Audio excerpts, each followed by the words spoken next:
Shalom. Shalom. Di sini saya akan menjelaskan tentang strategi pembelajaran aktif.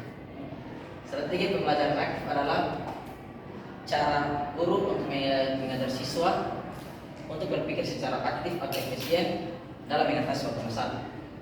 Poin yang pertama itu pengertian strategi pembelajaran aktif. Pengertian strategi pembelajaran aktif seperti saya jelaskan ini. Strategi pembelajaran aktif ini harus kita gunakan adalah yang pertama itu mempunyai 3 bagian. Yaitu pertama, kita harus membaca situasi. Kenapa saya bisa bilang kita harus membaca situasi? Karena dalam sebuah strategi kita harus menyesuaikan dengan sebuah lingkungan atau pembelajaran yang akan kita hadapi. Yang kedua itu merencanakan suatu pembelajaran aktif. Bagaimana? Kita merencanakan, karena dalam sebuah strategi itu harus punya rencana. Kalau tanpa rencana pasti ada, kalau sudah rencana pasti ada namanya strategi. Untuk mencapai suatu pembelajaran yang aktif, maka kedua hal itu harus berjalan secara bersamaan supaya bisa mendapatkan dan juga bisa mendorong siswa bisa bergerak lebih aktif dalam sebuah pembelajaran. Yang kedua itu mencapai tujuan dan target. Seperti saya jelaskan, untuk mencapai suatu tujuan dan target, maka di situ strategi pembelajaran aktif harus punya tuntutan dari guru dan juga dan juga tanggung jawab dari siswa. Kenapa saya bilang begitu? Karena guru berjalan sesuai dengan kepribadian siswa dan juga siswa menerima guru sesuai dengan peran guru dalam sebuah pembelajaran. Yang kedua, ciri-ciri dan karakteristik strategi pembelajaran aktif. Karakteristik yang dalam strategi pembelajaran aktif ini, yang pertama itu peran guru terhadap siswa. Karena guru ketika guru memiliki karakter yang baik dan juga guru memiliki karakter yang mendorong, maka siswa akan mendapatkan suatu chemistry atau mendapatkan suatu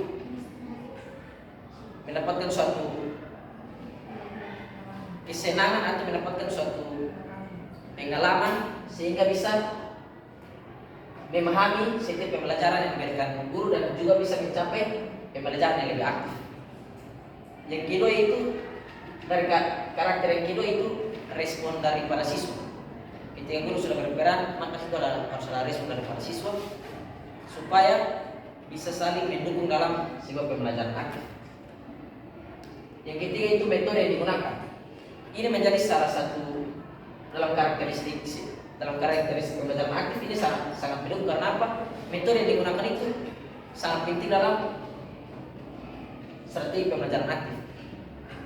Ketika guru memang menggunakan metode biasa-biasa saja, maka siswa akan merasa biasa. Tapi ketika guru memberikan metode yang unik atau memberikan metode yang menarik, maka itu akan membangun minat dan giat belajar di siswa. Yang berikut ciri-ciri. Dari ciri-ciri strategi pembelajaran aktif ini, yang pertama kita lihat dari segi murid. Kalau lihat segi murid, artinya bahwa murid ingin memiliki kebebasan atau fleksibilitas, sesuatu yang terbuka. Di situ juga guru harus memiliki sesuatu fleksibilitas juga. Soalnya harus introvert karena ketika sesuatu yang introvert dan fleksibilitas saling bertabrakan, di situ akan membuat strategi pembelajaran aktif ini sudah berjalan. Karena sudah ada namanya suatu ikatan begitu. Jadi di sini dari segi murid ini, kita sebagai mahasiswa harus berperan secara aktif dan juga mendukung setiap materi yang diberikan untuk mencapai sebuah pembelajaran aktif. Yang berikut itu dari segi guru. Segi guru adalah harus mendorong gairah atau semangat siswa. Ketika siswa itu seperti tadi sudah saya jelaskan, ketika siswa itu dia pendiam, maka situ guru harus membuat segala cara, memikirkan segala cara untuk membangun minat dan juga giat belajar siswa untuk mendukung masa depan daripada seorang siswa untuk mencapai sebuah pembelajaran strategi pembelajaran aktif. Yang berikut dari segi situasi atau mengajar. Segi situasi sangat mendukung. Karena apa? Ketika situasi dalam kelas ketika kita merasa biasa-biasa saja, maka di situ pembelajaran akan berjalan sesuai dengan rel yang sudah kita pikirkan. Tapi ketika pembelajaran aktif ini diterapkan dari seorang guru dan juga pembelajaran atau situasi saat itu mendukung, maka di situ segi daripada murid dan segi daripada guru itu akan menjadi lebih mendominasi dalam suatu pembelajaran. Yang berikut prinsip-prinsip strategi pembelajaran aktif. Yang pertama, prinsip yang pertama itu kita harus melihat keadaan, suasana dan perasaan. Karena apa? Karena kita ingin mencapai prinsip-prinsip itu, kita harus memiliki pikiran dalam.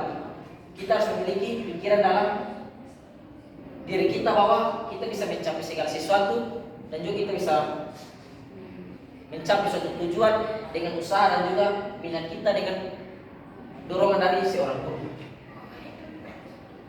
Jadi prinsip-prinsip strategi pembelajaran aktif ini sangat berpengaruh dan juga sangat penting dalam metode pembelajaran strategi aktif ini, karena prinsip yang digunakan akan menjadi tolak ukur dan juga akan menjadi suatu batu sandungan untuk lebih mendekatkan siswa dan juga lebih meningkatkan keinginan belajar siswa sehingga bisa mencapai suatu keaktifan dalam sebuah pembelajaran. Yang berikut strategi pembelajaran aktif. Yang pertama, strategi pembelajaran aktif yang pertama adalah teori dan praktik harus berjalan bersama. Karena apa? Karena seringkali teori dan praktik sudah berjalan bersama. Karena yang kita tahu bahwa sekarang di bangku-bangku SMA sudah ada SMA, SMK. Banyak yang berpikir bahwa percuma kita belajar teori tapi kita sudah praktik. Dan juga ada yang berpikir bahwa kita harus belajar praktik tanpa harus belajar tentang teori. Tapi dari strategi pembelajaran aktif ini harus kita melihat bahwa kedua harus berjalan bersama. Karena apa? Ketika teori dan juga praktik berjalan bersama, maka situ akan mendapatkan suatu keberhasilan atau mendapatkan suatu pencapaian yang lebih baik. Yang berikut yaitu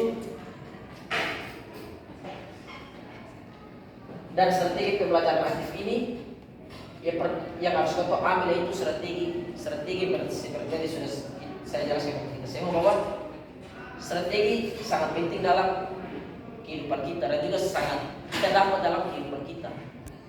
Strategi ini bukan ada dalam pembelajaran saja tapi dalam kehidupan yang seringkali kita temui. Jadi daripada itu untuk mendukung strategi pembelajaran aktif ini harus kita lakukan adalah memiliki taktik.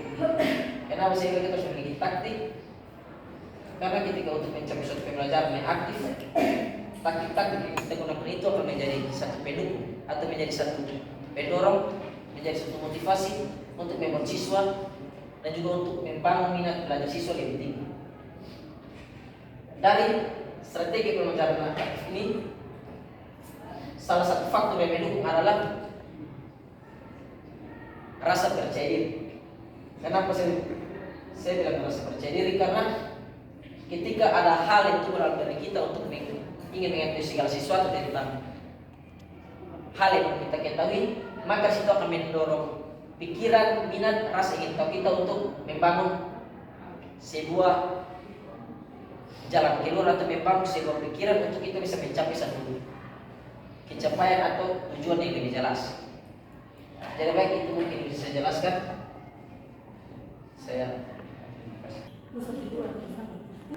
Baik, saya akan menjelaskan materi selanjutnya, yaitu yang pertama faktor pendukung strategi pembelajaran aktif.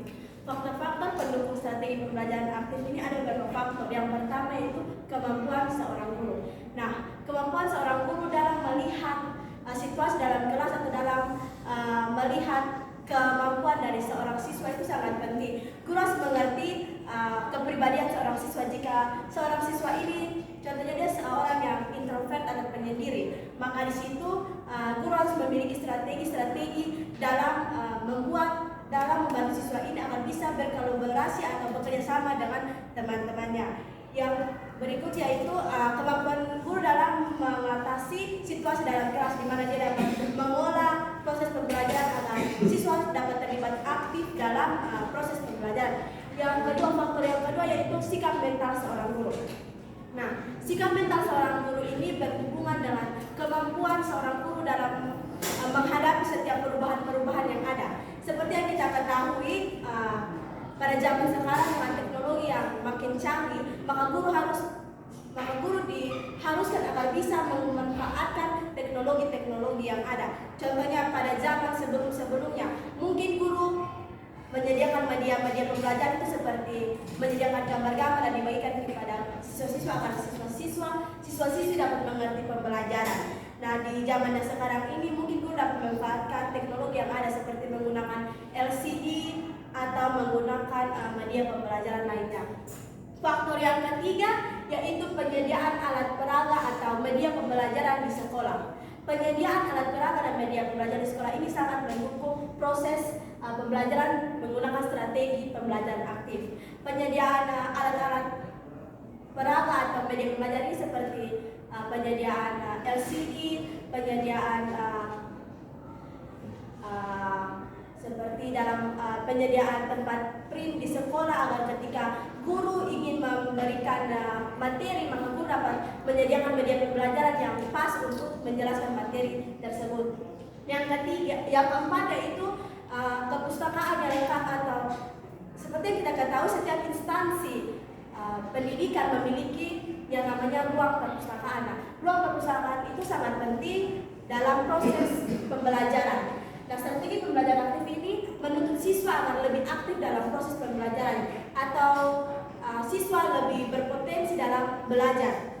Maka dari itu, perpustakaan yang di sekolah itu harus menyediakan berbagai sumber pembelajaran yang lengkap agar ketika siswa mencari tahu suatu materi atau suatu topik yang diberikan oleh seorang guru, maka siswa dapat mencarinya melalui perpustakaan.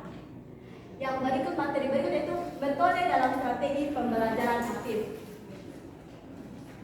Metode dalam strategi pembelajaran itu ada beberapa metode. Yang pertama, metode komparatif. Nah, metode komparatif ini yaitu pada saat guru memberikan sebuah topik pembelajaran, atau pada saat guru ingin memulai dalam proses pembelajaran, maka dia akan membagikan kelompok-kelompok kecil dalam kelas sesuai dengan jumlah siswa yang ada. Nah, dalam kelompok-kelompok itu guru akan memberikan topik yang berbeda atau sub-sub tema yang berbeda agar setiap kelompok membahas materinya dan mempresentasikannya di dalam kelas. Yang metode yang kedua itu yaitu metode berbasis masalah. Metode berbasis masalah ini seperti yang sudah dijelaskan oleh kelompok sebelumnya. Metode berbasis masalah itu yaitu kerja nyata seorang siswa. Seorang siswa turun langsung ke lapangan, atau jika saya memberikan contoh yang konkret dalam konteks pendidikan agama Kristen. Contohnya dalam proses pembelajaran hari ini guru mengambil topik tentang kasih. Maka di situ guru akan membagikan kelompok-kelompok kecil. Nah, ada kelompok-kelompok itu ada yang meneliti atau melakukan turun langsung ke lapangan. Ada yang mungkin di lingkungan keluarga, ada di lingkungan masyarakat, atau di lingkungan yang lebih luas. Nah, di situ siswa akan meneliti bagaimana penerapan kasih dalam lingkungan keluarga, lingkungan masyarakat, maupun lingkungan bangsa dan negara. Metode yang ketiga itu metode berbasis investigasi. Metode berbasis investigasi ini sangat penting dalam membantu siswa mengerti dan memahami materi pembelajaran yang diberikan guru. Ketika guru selesai mengajar, memberi penjelasan tentang materi yang dia jelaskan, atau setelah kelompok-kelompok lain menjelaskan materi-materi yang telah dibagikan oleh guru tersebut, maka proses metode berbasis investigasi ini sangat penting. Metode berbasis investigasi ini seperti ketika guru memberikan topik pembelajaran atau guru membagikan materi pembelajaran. Nah, di situ siswa dapat membaca dan memahami kemudian agar pemahamannya lebih mendalam lagi, maka siswa membuat pertanyaan-pertanyaan sesuai dengan materi-materi tersebut, kemudian dia berusaha untuk menjawabnya sendiri. Nah, proses ini membantu siswa agar mampu memahami materi yang diberikan oleh guru. Metode yang keempat yaitu metode berbasis teknologi. Seperti yang kita ketahui kata teknologi, berarti kita sudah mendapat gambaran tentang pemanfaatan teknologi yang ada. Metode berbasis teknologi ini di mana siswa diharuskan agar bisa memanfaatkan teknologi yang ada. Mungkin dulu waktu pada zaman-zaman kita pada tingkat sekolah dasar atau sekolah menengah pertama, kita belum memegang handphone, tapi anak-anak sekarang itu masih kecil saja sudah memiliki HP. Maka di situ diharuskan agar mereka dapat memanfaatkan penggunaan teknologi itu dengan baik. Mereka bisa mencari materi begitu dari internet, dari jurnal-jurnal atau dari sumber lainnya. Yang berikutnya itu metode yang seperti kita gunakan ini. Metode metode ini dapat digunakan siswa dalam membuat peta konsep atau poin-poin penting agar siswa dapat lebih mengerti apa yang dia belajar dan lebih gampang untuk mengingatnya. Materi yang berikut itu manfaat strategi pembelajaran aktif. Manfaat strategi pembelajaran aktif yang pertama itu membantu siswa memotivasi diri agar lebih giat dalam belajar.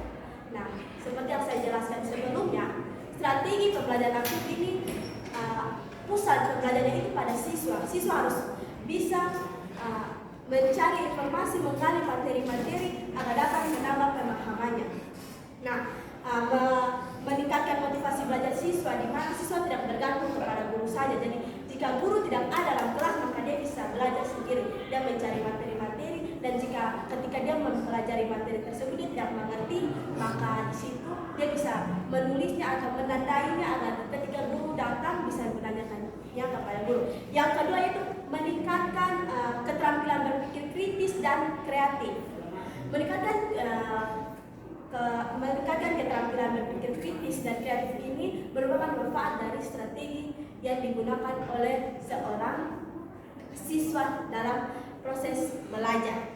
Nah, jika seorang siswa belajar untuk mencari informasi sendiri atau mencari jawaban sendiri dari pertanyaan-pertanyaan yang ada dalam benaknya, maka itu dapat membantu siswa dalam berpikir kritis dan kreatif. Manfaat yang ketiga yaitu meningkatkan pemahaman dan retensi materi. Meningkatkan pemahaman di mana strategi pembelajaran aktif ini juga berhubungan dengan di mana siswa memahami materi dengan menggabungkannya dengan pengalaman-pengalaman pribadi. Nah, meningkatkan pemahaman ini manfaat dari strategi pembelajaran aktif ini meningkatkan pemahaman siswa. Yang keempat itu meningkatkan kemampuan dalam berkolaborasi atau berkomunikasi. Nah, strategi pembelajaran aktif ini membantu siswa dalam agar bisa berkolaborasi dengan siapa saja. Mungkin dari tingkat kelas paling terkecil kelas. Mungkin di situ dia bisa belajar untuk berkolaborasi dengan kelompok-kelompok atau berkolaborasi dengan teman-teman yang ada. Yang terakhir yaitu meningkatkan kemampuan beradaptasi dan menghadapi tantangan-tantangan yang ada. Beradaptasi dan menghadapi tantangan-tantangan yang ada. Dalam pembelajaran menggunakan strategi pembelajaran aktif ini, ketika guru membagi siswa di dalam kelas menjadi berapa kelompok itu, maka itu dapat membantu siswa dalam beradaptasi dengan siapa saja. Jika contohnya begini, dalam topik pembelajaran hari ini siswa yang A ini berada di kelompok B, sedangkan siswa yang B ini berada di kelompok A. Nah, ketika pembelajaran berikutnya mereka berpindah kelompok, maka di situ mereka akan mengetahui bagaimana mereka bisa menjalin komunikasi, menjalin hubungan dengan teman-teman kelompok yang lain dalam menyelesaikan materi-materi yang diberikan. Jadi ini membantu siswa dapat beradaptasi dimanapun mereka berada. Ketika mereka mendapat teman baru atau ketika mereka dipindahkan ke kelompok yang baru, mereka bisa beradaptasi. Materi yang berikut yaitu model strategi pembelajaran aktif. Model strategi pembelajaran aktif ini terdapat 10 model. Yang pertama itu model pembelajaran sinergetik. Model pembelajaran sinergetik ini yang dimaksud yaitu di mana guru membagikan kelompok-kelompok kecil dalam kelas. Kemudian contohnya dalam kelas itu guru membagi 2 kelompok.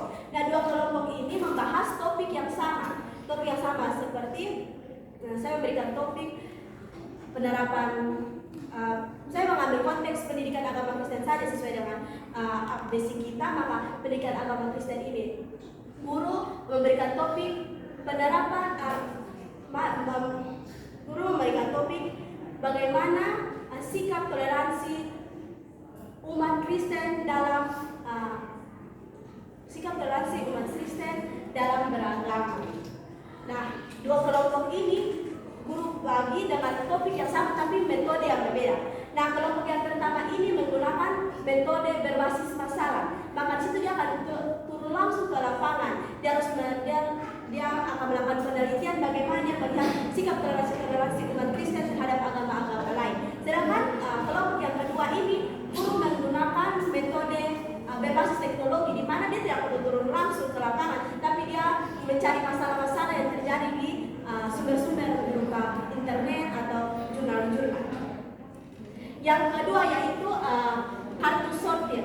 Hard to sortir ini metode yang digunakan oleh seorang guru ketika selesai memberikan penjelasan pembelajaran atau ketika kelompok-kelompok telah menjelaskan materinya. Nah, hard to sortir ini contohnya seperti seorang guru setelah melakukan terus pembelajaran, seorang guru menyediakan beberapa lembar kertas sesuai dengan jumlah siswa yang ada. Di situ dia menulis poin-poin penting dan jawabannya